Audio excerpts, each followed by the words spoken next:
and welcome to today's presentation titled Arming with Intelligence, Data Fusion in Tomorrow's Network-Centric Warfare, sponsored by Objectivity. Before we begin, I would like to explain how to participate in today's presentation. First of all, if you have any technical difficulties during today's session, please press the Help button on your player console to receive assistance in solving common issues. This presentation console has been optimized for viewing at a screen resolution of 10. Finally, there's also going to be a brief survey at the end of the webinar, and we just ask you to take a moment to let us know how we're doing and what you think of the webinar. Okay, I think that about covers it, and so now let me introduce our very first speaker. We are so excited to be hosting Fred Stein from the Matter Corporation.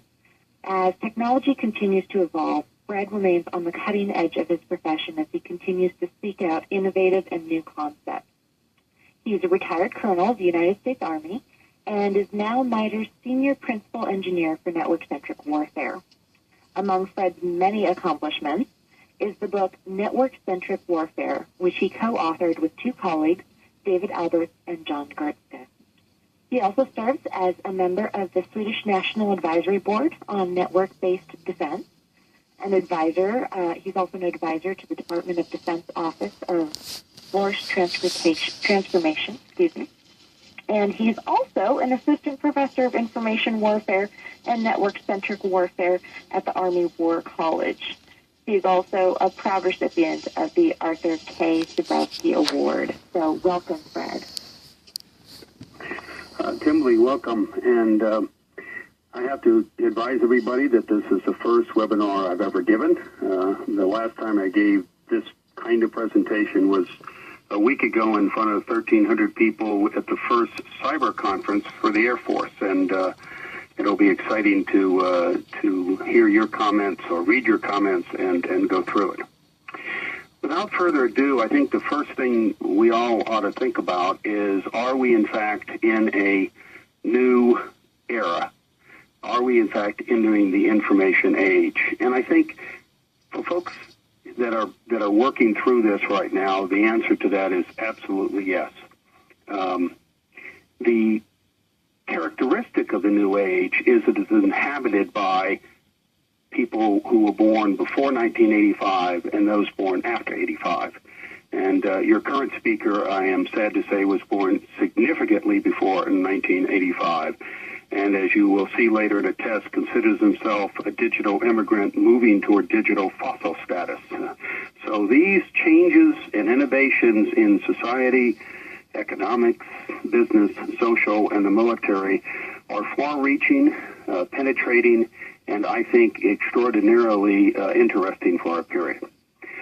So the key of any military officer, and I have been one for my whole life virtually, because my father was military and I grew up in the military and retired from the military and now work in a military post, is preparing for the next war, not the last one. The picture on your left is a picture of the American Civil War.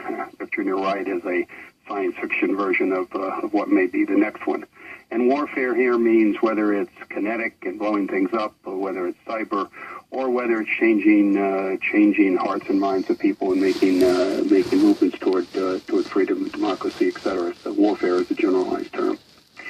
So what do I mean when I say a digital native is born in 1985?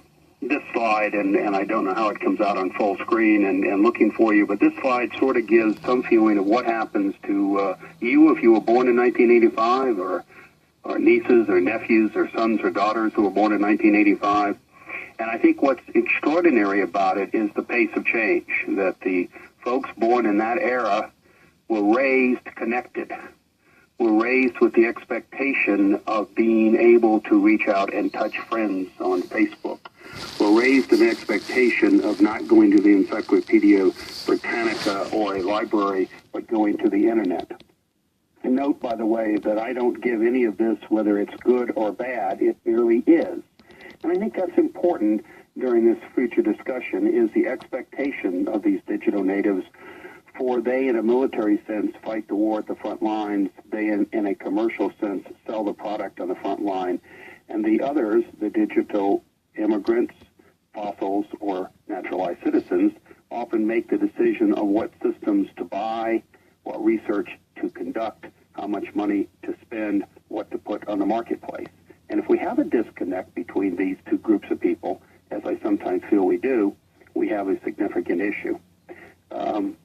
The next slide is a comic strip, and from Doonesbury, one of my favorite comic strips, or excuse me, not Doonesbury, the Pajama Diaries.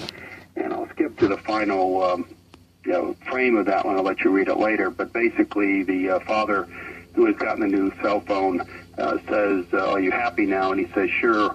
Everybody's made a change to the cell phone. I have it working, and I now am at the bottom of the technological food chain. I certainly feel that way often. I think some of the audience feel that way. The question then is, how do we characterize this new generation, and how do we allow for innovation, be it data sharing, be it security, or be it social changes that are upon us? Defense transformation is occurring. Secretary Rumsfeld, United States Secretary of Defense, former, started it. It continues today. I think it continues in whatever country you're from India to Turkey to Singapore to Poland to Germany to Britain to Japan, and I've spoken in most of those countries. It's a response to this changing strategic environment. How does the world relate to population shifts, to energy shifts, to global politics? How does it react to those environments? And network-centric operations, then, is that emerging military response. Much confusion over that of whether it's a kinetic warfighting response or a social team-building response. And the answer is network-centric operations is equally capable of delivering bombs on target as it is equally capable of delivering the right information to the right people on target, or even medical facilities or medical aid. So it's a relationship between sensors, the people who carry out the mission, and the decision makers. So it's not just about technology, it's about many other areas as well.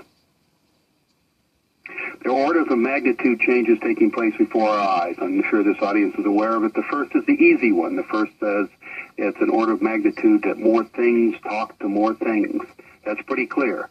Now, my refrigerator doesn't order beer for me yet, but I think that's coming, and soon I'm sure that'll be the case. Probably more important is the next item, and that is that more people are talking to more people ever before.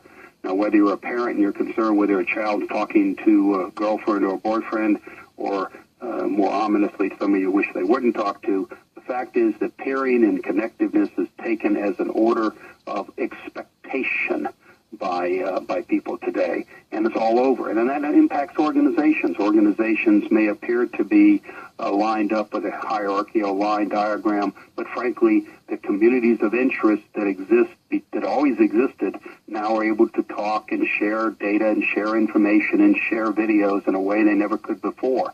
And that causes real stresses in what command and control used to be considered. In fact, some people consider it coordination and cooperation rather than command and control. Sort of interesting. And the other news is if you're uncomfortable with all these changes, that's not good, because they're going to take place in an ever-increasing velocity. The good news is if you don't like today, it will be different tomorrow. The bad news is if you don't like change, you are in real trouble, I think, for today. The impact of all that is that machines connect to machines, what I call connectivity. People talk to people, connectedness, and connectedness leads to high degrees of collaboration. And they have to collaborate then across many ways and many service-oriented architectures have a place in that as the data transfers. The next slide, I often kid in the live audience, are the people who greet me on my book tour. They, of course, don't. Nobody greets me on my book tour. But what really happens is the first camera captures the image, but captures it in the wrong format, and it's not networked. It is a camera that I, as a digital, also use. The next camera, as you might suspect, captures the image in the right format, but isn't instantly networked. And, of course, you audience knows where I'm going. For the third one is